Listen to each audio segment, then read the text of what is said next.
How to connect hopper to chest in Minecraft. Hi everyone, welcome back to the channel.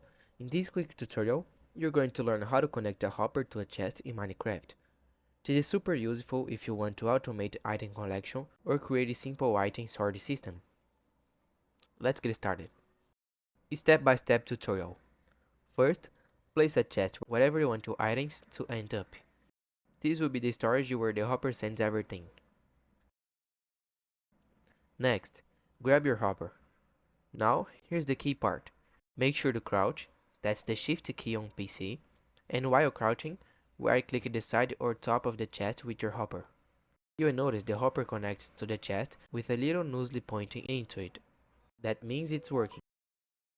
Now, to test it out, throw some items into the top of the hopper and check the chest. The items should be inside.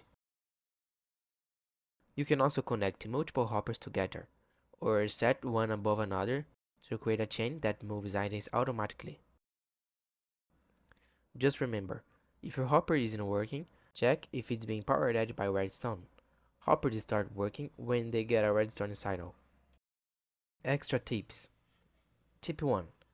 Use hoppers to automate farms. Hoppers are great for automating farms, for example. Place one under a composter or next to a furnace to collect items automatically. Tip 2. Remember, if a hopper is not transferring items, it might be receiving a redstone signal.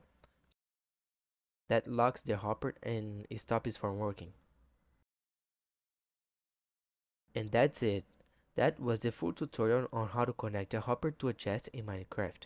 If this video helped you, feel free to give a like and subscribe to the channel for more quick Minecraft tips. Thanks for watching and see you in the next video.